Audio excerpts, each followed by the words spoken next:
Welcome to Six Flags Great America. I am touring the Wrath of Rakshasa construction site. Look at this. Look at that. That is the drop right there behind me. 171 feet down, 180 feet in the air. I'm gonna flip you around so you can take a look at this and see where I'm standing here. This is the kids area. You know, you've got 3 kid rides right here. And this is where Buccaneer Battle was. And you'll see where the lift hill goes right up into the air and it comes down right here into that Immelman maneuver, and you go over to the left there to the dive loop. From the dive loop, this is going to be the wildest section of the ride, I think.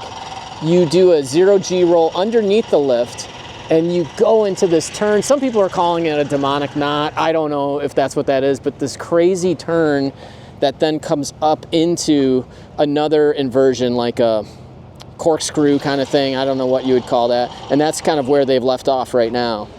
But looking here at the site, you still have a couple of the food booths there. They're gonna let us go in a little bit further, but you need to have a hard hat on. I'm not there yet with the hard hat, but I talked to John Krajnak, the park president here, asked him some questions about the ride. Also talked to Tony Clark, who is now the public relations spokesperson, regional manager for Six Flags. If you are an amusement person like me, you know him as like the longtime PR of Cedar Point. Now he's also got Great America under his belt, so I talked to him as well. So I'm going to show you their interviews right now, and I'll come back on the other end and take you around a little bit more and show you some of the video and all that good stuff. We're taking a peek at Wrath of Rakshasa, our newest roller coaster. Going to be one of the best in the park, I think, immediately when we get folks on it. It's a dive coaster, and we're just, we feel that the progress was at a point that we could get everyone a little look at it as it's coming together. Could you just run through some of the quick stats for people who don't know? Yeah, dive coaster. The dive talks about that first drop. This is a unique version of that first drop. You'll be 180 feet in the air, and you're going to go beyond vertical. It's going to be the steepest dive on a dive coaster, 96 degrees. And the unique part about a dive, why it's a dive and not just any other coaster, when you get guests up to the top and take them to the edge, we're going to hang them there. Let them think about it for a little bit, a couple seconds. Let them think about life maybe. And then we're going to let them go hit that beyond vertical drop. 5 inversions, the most inversions on a dive coaster, so we're not going to just kind of end it with that dive. We're going to give you a great coaster experience for the whole thing. Is it amazing for you to see like where this is in the park? Like, I know on paper you can see it, but to actually see it in the middle here, how you were able to kind of cram it in through the midway, it's pretty awesome. Marcus, that's got me even more excited about it, honestly. Yeah, people can imagine or can't really get how we did this, where the space was created with the old ride that was there. And I give a lot of credit to the engineers and the B&M and our team to be able to configure this in this space. It's unlike any other position of any of other coasters. You're not able to, most of them are on the perimeter, to walk under this, to walk up to the dive, walk through it. You're kind of going through the whole ride. Whether you're going to get on it or not, you get to see the whole thing, but walk around and through it is very unique for this park. And the visuals on here are from the front gate, coming into Hometown Square, to be staring at that dive to make your decision. Am I ready to do it? Am I able to do this or not? It's very intimidating, but it is, I think it's looking as grand as it possibly can, just filling that space like people can't imagine when they get here. I've got a lot of questions from people about whether or not this like demon will be open when the park opens, but is that something that this area is probably not going to open until the ride's ready? We're working to see if we can pull off demon. It still is a work in progress to see how the track installation progresses and where we're at in the construction process when the park opens on April 18th, to see if we can get demon open to the guests. We would like to have everything open every day that we're operating. But in advance of the dive coaster opening, whether we'll be able to operate demon, still to be determined, but we're working toward that. Yeah, so just wondering, like, where's everyone going to queue up for this? It's the portal for the ride is going to be directly across from the portal. The portal for demon is relocated a little bit, but they'll be essentially right across the midway from each other.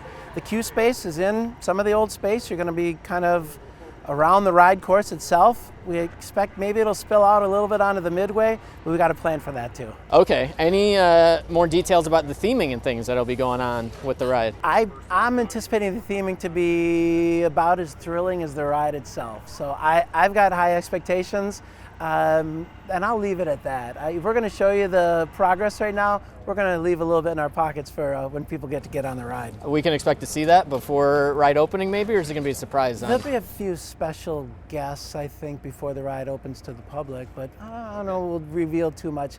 Some of that theming is really about the part of the ride experience. We want to immerse you when you get on the ride and give you the whole thing all at once. Okay. So we may leave that a little bit to the ride itself. But you're excited about it. I can tell. Very much so. Yeah. Very much so. Very cool. Yeah. Anything else you want to mention about it? Like, I don't know that I haven't yet.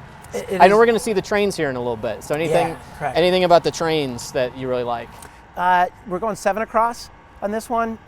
For guests that may not be familiar, a lot of dive coasters are 8 across. We thought for a little bit about potentially 6 across, but we want to be able to move a lot of people through this. And that we feel it's very important for the park. So it's 3 trains, and this should be able to move a line pretty quick. 7 across allows us to do that on 3 trains and allows it to make those maneuvers a little extra fun, a little extra special. No brake run, no mid-track brake run. So you're going to move through this ride pretty quick, over 3,200 feet. It's a good length. That's cool. Yeah. And the station, are you still planning the bin system, the cool bin conveyor system? Yeah, thank you. Appreciate you reminding me about that one. Yeah, no, very different. We spotted that up in Canada, and we thought it was a great setup for this ride in particular. They created that for their dive coaster in Toronto at Canada's Wonderland, and it works. How would you explain it? Because I have a hard time explaining it. I've seen it in person. I have a hard time explaining it to people. Yeah, well, how you ride, you load on the one side, you unload on the other. So the trick is getting guests' items across to the other side of the track without having them have to go through the station and kind of wait. It's another opportunity to really move people through this ride a little quicker. So you're going to load it up in some compartments, and the compartments are going to go on a track, kind of similar to a dry cleaner. It's going to go on a track like that. It's going to take it up and over the train in the station, deliver it on the other side. It'll be synced up and timed so that when you get off the ride, your containers with your belongings are going to be the other side near the exit waiting for you to get off. Again, allows that capacity to continue to flow, to keep moving people through there. So creative, I give them a lot of credit, and we're going to recreate that here. This is our first chance to let people get up close and personal with Wrath of Rakshasa. We've been working on this ride all winter. We know there's lots of excitement about the ride. We've seen, I don't know, some helicopter shots. So it's nice to get people up close to see how massive this project actually is. Yeah, and so for people who don't know, like these dive coasters, the track is like super wide, and you don't really know until you see it in person, right? Yeah, the track pieces are unique. Like there's, most roller coasters, people are used to 2x2 seating. You sit next to your friend and that's it. There's 7 seats across and 3 rows of those seats. So this track has to be massive. And when you look at how big it is in person, the pictures don't do it justice.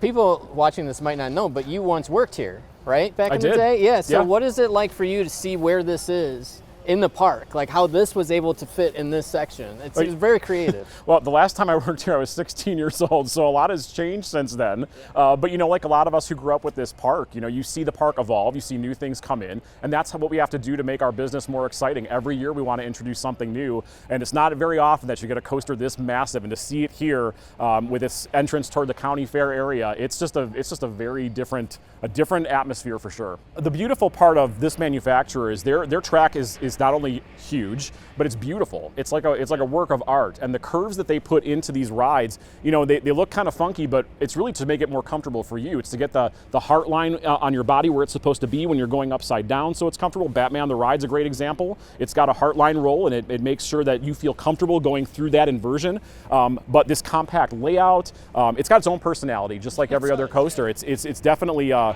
high-speed thrill, and people are gonna love it. They're gonna love it. So I am just past the entrance to Southwest Territory. You can see the sign here behind me. You can see the walkway going to Southwest Territory. But this is where you're gonna have some incredible views, man, of the drop. Take a look. Right here, you're gonna be able to see people coming right over the edge. The sun is in the worst spot right now, just blaring right at me. But you'll be able to stand right here and really see people coming down this thing.